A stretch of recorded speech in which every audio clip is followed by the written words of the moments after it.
Bloody memories. I remember a 13-year-old me to this day. I was sitting on the bed with my mom's dental scalpel close to my throat. I just want it all to end, I whispered. That night I had over 1,000,000 tears. My life was not in a good place. My mom was always in and out of jail and never helped me with my problems. I never told her what happened that night.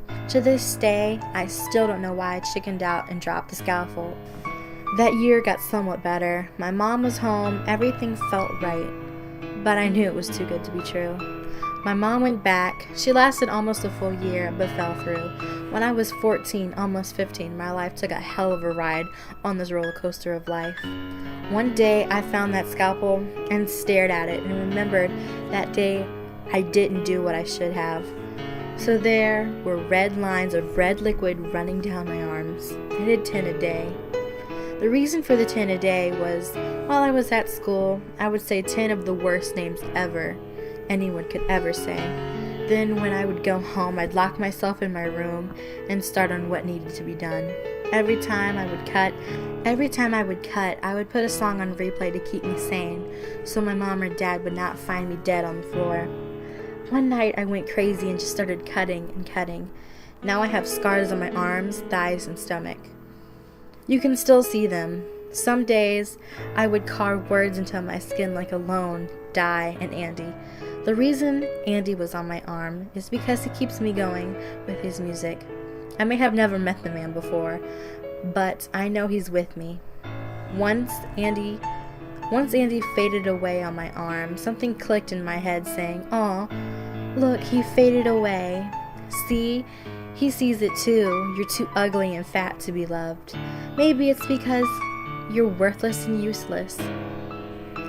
I stood and stumbled to my feet and covered my ears and yelled, "Stop! Stop!" I tried to drown the voice out with my music, but it played in my head like a record. Then it stopped and started saying cut, cut, cut over and over again. I wanted it to go away so bad. I grabbed the scalpel and slashed my arms over and over so the voice would stop, and it did. The pain was not enough for the voice, so it told me to burn the scars. So I grabbed a pair of scissors and held them over my candelabra.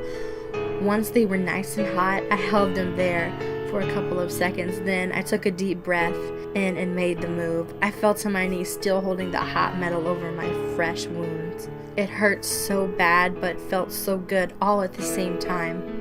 This house has caused me over 5,000,000 tears, 500 scars, and 2 near hospital trips. Today I am better than ever.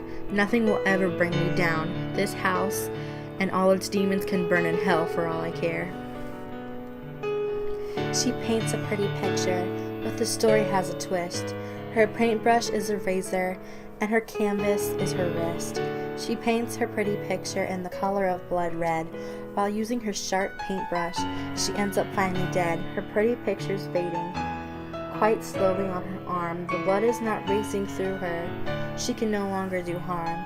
She painted her pretty picture, but the picture had a twist. You see, her mind was the razor and her heart was the wrist.